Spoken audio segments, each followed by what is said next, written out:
for war-weary Ukrainian refugee Sasha Borisenko. The British woman and her husband, who offered to give her family a home, were already stars in her eyes. First, they had kindly taken in her Aunt Galia last June. Now, they were offering shelter to fleeing Sasha, her 8-year-old son Mikita and her mum, Luba. But it was only when Galia told her what her saviors did for a living that she realized they really were stars after all. Because their hosts turned out to be Countdown's Rachel Riley and former Strictly Pro dancer Pasha Kovalev. Smiling Rachel, 37, said, "They didn't know who I was.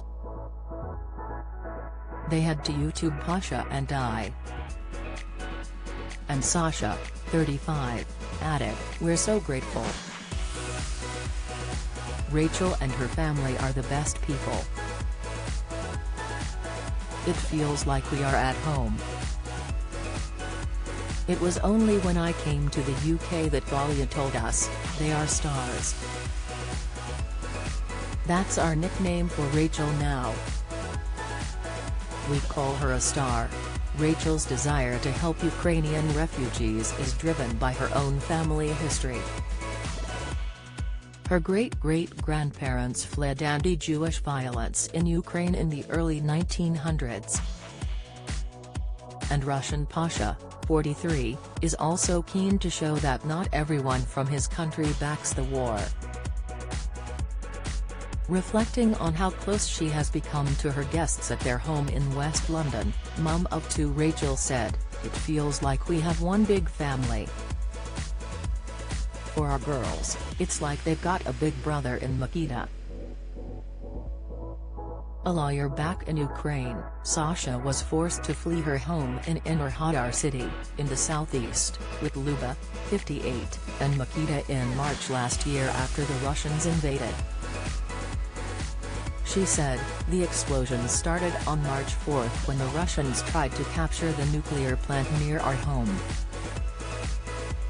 It was a horrible situation when Russian troops came into the city. They started shooting and kidnapping civilians. They were very aggressive.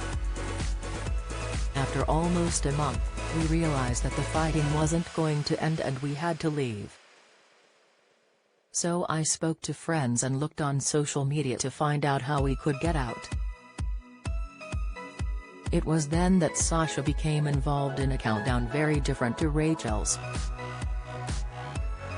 A stranger I met online told me he was leaving and could take 3 people in his car," she said. "At 5 a.m., I got a call from him saying that we had 30 minutes to leave and we couldn't take anything with us.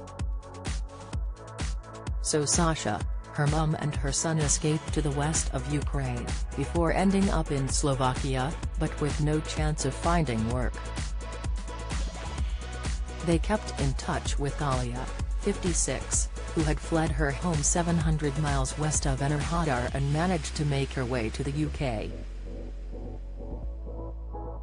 She joined the Riley household after Rachel approached refugees at home offering to take people in. When Galia told her of her relatives' flight, Rachel immediately offered them the remaining rooms in the house.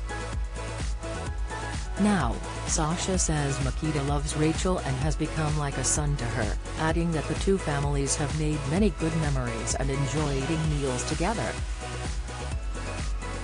Rachel, who shares children Maven, 3, and Noel, 1, with Pasha, said, "They are always feeding us. If we leave any vegetables unattended they will make borscht, beetroot soup, and we have cooked them meals like roast dinners and shepherd's pie." Sasha, who like the rest of her family cannot speak English, added, "Sometimes we cook, sometimes Rachel cooks.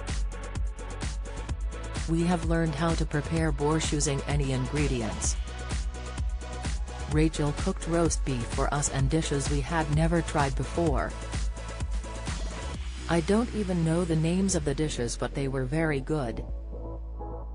While Sasha says they were all struggling emotionally after leaving Ukraine, they could not have had a warmer welcome from Rachel and Pasha. She said, "My son was so happy when he arrived. They had prepared a room just for him." And Rachel says she has found little Mikita's courage inspirational. She said, "His resilience is what has amazed me the most. He came here in September with no English. Now, he can answer basic questions and he's always playing with the girls." Rachel added that Mikita has become like a big brother to Maven, who can speak Russian, and Noah. Mikita has even told Rachel she and her daughters could stay in his house if there was ever a war in England. Sasha now works as a cleaner along with Galia and Luba, and hopes to return to Ukraine one day. She said, "The best place is home, but I won't go back until the Russian troops leave. For now, I'm very happy living with Rachel."